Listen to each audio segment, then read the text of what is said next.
नमस्कार, आप देख रहे हैं फुटकर न्यूज़। मैं हूं आपके साथ निधि विनोदिया। हमारे साथ आज हैं एक आयुर्वेदिक डॉक्टर, राजनीति की नब्ज़ को बहुत ही अच्छी तरह से पहचानते हैं। माटी कला के अध्यक्ष के रूप में एक अपनी अलग पहचान बनाई और अब उत्तर प्रदेश के उद्योग राज्य मंत्री के रूप में प्रदेश को आगे बढ़ाने के लिए काम करेंगे। हमारे साथ हैं धर्मवीर प्रजापति जी, जो कि उत्तर प्रदेश सरकार के उद्योग राज्य मंत्री हैं। सर, आपका बहुत बहुत धन्यवाद हमारे चैनल से बात करने के लिए। जी, सबसे पहले यही आपसे पूछना चाहूँगी कि अब आप उद्योग राज्य मंत्री बन चुके हैं, समय कम है, किस तरह से अब आगे आपकी जो प्रोसेस है, काम किस तरह से होगा? देखिए, पहले तो मैं आभार व्यक्त करूंगा माननीय मुख्यमंत्री जी का और संगठन का, जिन्होंने संगठन से लेकर सरकार में एक सामान्य कार्यकर्ता को सहभागिता कराई। दूसरा, भारतीय जनता पार्टी का कार्यकर्ता है, उसको बहुत काम करने का अभ्यास रहता है, क्योंकि हमेशा निरंतर हमारे अनवरत कार्यक्रम लगते रहते हैं, चलते रहते हैं। काम करने का भारतीय जनता पार्टी के सभी कार्यकर्ताओं को बहुत बड़ा अनुभव है। इसमें हमें कोई कठिनाई नहीं। हाँ, हालांकि समय हमारे पास कम है, फिर भी जब माटी कला बोर्ड के हम चेयरमैन बने, जनवरी में हमने पदभार संभाला, फरवरी से कोरोना आ गया। उसके बावजूद भी हमने 6-7 महीने काम किया कर पाए होंगे हम, लेकिन उस भी धरातल तक से पहुंचाने में, आम जन तक पहुंचाने में हमने दिन रात मेहनत करके एक दिन में 2-2, 3-3 जिले हमने कवर किए और आम जन तक पहुंचाया। और जिन लोगों को माटी कला से जुड़े परिवारों को जितने जो सुविधाएं दे सकते थे, वो हमने दिलाने का प्रयास किया और दिया। अब उसका माननीय मुख्यमंत्री ने भरोसा जताया है कि औद्योगिक विकास के रूप में हमारे पास जो पदभार दिया है, हमारा प्रयास रहेगा कि औद्योगिक क्षेत्र से जुड़े हमारे श्रमिक भाई हों, चाहे और भी हमारे मध्यम वर्ग के हों, कोई भी हों जो उद्योग से जुड़े हुए हों, उनके लिए हम क्या सुविधाएं दे सकते हैं, उनके लिए नए उद्योग क्या विकसित कर सकते हैं, श्रमिक भाइयों के लिए मझोले उद्योग, छोटे उद्योग, ग्रामीण क्षेत्र तक हम क्या ले जा सकते हैं, इस पे हम विचार करके माननीय कैबिनेट मंत्री के साथ बैठ करके विचार करके, अपने अधिकारियों के साथ बैठ करके जो हम योजना बना सकते हैं, योजना बनाएंगे। समय हमारे पास पूरा पर्याप्त रहता है, पूरा समय दे करके जो आम जन के लिए अच्छा हो सकता है, अच्छे से अच्छा हो सकता है, हम वो प्रयास करेंगे। जी सर, माटी कला बोर्ड के अध्यक्ष थे आप, एक वो एक्सपीरियंस भी कहीं ना कहीं काम आएगा आपका इन काम को आगे बढ़ाने के लिए, उद्योगों को आगे बढ़ाने के लिए?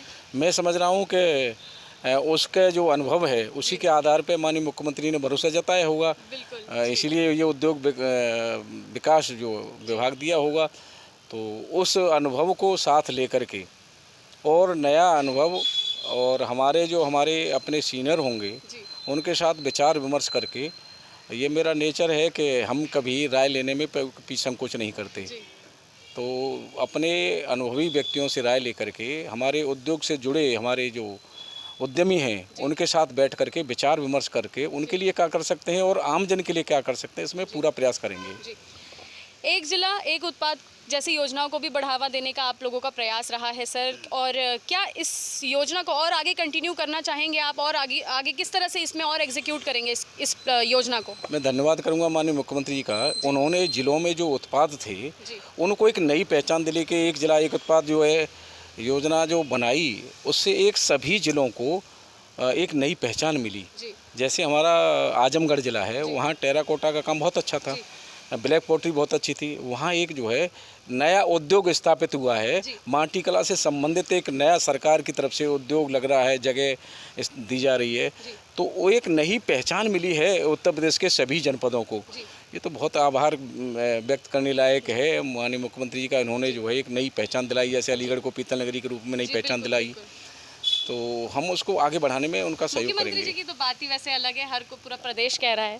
सर, एक आखिरी सवाल अब आपसे और जोड़ना चाहूँगी कि लघु उद्योग को किस तरह से आगे बढ़ाना है? बहुत सारे ऐसे गांव के ऐसे बहुत सारे जो लघु उद्योग करने वाले जो लोग हैं, चाहे वो मिट्टी कला वाले ही कारीगरी क्यों ना हो, उन लोगों के कार्य को किस तरह से बढ़ावा दिया जाएगा? क्योंकि बहुत से लोग हैं जो अभी भी काम पूरा नहीं उनका हो पाता है, काम नहीं कर पाते। शायद अभी हम अगर दिए बनाने वालों की बात करें तो दिवाली आ रही है, सब उनके भी कार्य को बढ़ावा देना है, तो वहाँ पर आप किस तरह से अपनी एक भूमिका निभाएंगे? ये तो माटी कला में हम कर चुके हैं। माटी कला बोर्ड के चेयरमैन रहते हुए कल हमारा एक सामाजिक प्रतिनिधि सम्मेलन था, उसमें माननीय मुख्यमंत्री रहे और उन्होंने माटी कला बोर्ड की मंच से, खुले मंच से प्रशंसा की। तो इसको तो एक नई पहचान मिल चुकी है और लोग आम जन जान चुके हैं मिट्टी के गुण क्या है, मिट्टी से हमें फ़ायदा क्या होता है। एक थोड़ी चर्चा कर दूं अगर समय हो तो, कि जब घर में हम जब छोटे थे तो तांबा, पीतल, कांसा, लोहा, मिट्टी, मिट्टी के बर्तन, मिट्टी की थाली में, मिट्टी के परात में आटा गूंदा जाता था, मिट्टी के बर्तन में दूध गर्म होता था, मिट्टी के बर्तन में घी रखा जाता था, मिट्टी के बर्तन में अचार रखा जाता था। उस समय कोई बीमारी नहीं होती थी, सारी धातु मिलती थी। और मिट्टी में आप देखेंगे, मिट्टी से हमें फल मिलते हैं, जो प्रोटीन के लिए हम लोग फल अपनी एनर्जी बढ़ाने के लिए फलों का प्रयोग करते हैं, या हम जो है ड्राई फ्रूट इस्तेमाल करते हैं, वो सब कहाँ से आ रहे हैं? उनमें एनर्जी कहाँ से आ रही है? वो सब मिट्टी से आ रही है। मिट्टी में हमारे सब गुण संपन्न हैं। मिट्टी का उपयोग करने से सारी बीमारियाँ, कैंसर जैसी बीमारियाँ दूर होती हैं, ब्लड प्रेशर नहीं होता, हार्ट की बीमारी नहीं होती। मिट्टी के बर्तनों, ये आम जन जान चुका है। पहले आपने देखा होगा कि पहले कहीं इसकी चर्चा नहीं होती थी। इस बार मीडिया के बंधु भी हमारी चर्चा करते हैं, इलेक्ट्रॉनिक मीडिया हो, प्रिंट मीडिया हो, वो भी सब जान चुके हैं। आपने देखा होगा शहरों में, शहरी क्षेत्र में चौराहों पे और तवा मिट्टी के बिकने लगे हैं। तो ये अच्छी बात है और लोगों तक जागरूकता। हम इस विभाग से, मेरी स्वयं की इच्छा है कि इसको ग्रामीण अंचल तक ले जाएं, जहाँ जहाँ से लोग जो है श्रमिक, जैसे हमारे श्रमिक शहरी क्षेत्र में जाते हैं अपनी मजदूरी करने के लिए, काम करने के लिए। हमारा प्रयास रहेगा, समय का अभाव, जितना हम कर सकते हैं उतना हम प्रयास करेंगे, और 2022 में सरकार बनेगी तो आगे और ले जाएंगे। जी बिल्कुल, बहुत बहुत धन्यवाद सर। तो ये थे हमारे साथ धर्मवीर प्रजापति जी, उत्तर प्रदेश के उद्योग राज्य मंत्री, जिन्होंने बताया कि किस तरह से वो लघु उद्योग को आगे बढ़ाएंगे, और साथ ही साथ जो मिट्टी कला के जो कारीगर हैं, मिट्टी के बर्तन बनाने वाले, चाहे और लघु उद्योग जो है उनको बढ़ावा दिया जाएगा। एक जिला एक उत्पाद को बढ़ावा दिया जाएगा। ऐसे ही अन्य इंटरव्यूज़ के लिए देखते रहिए फुटकर न्यूज़। नमस्कार।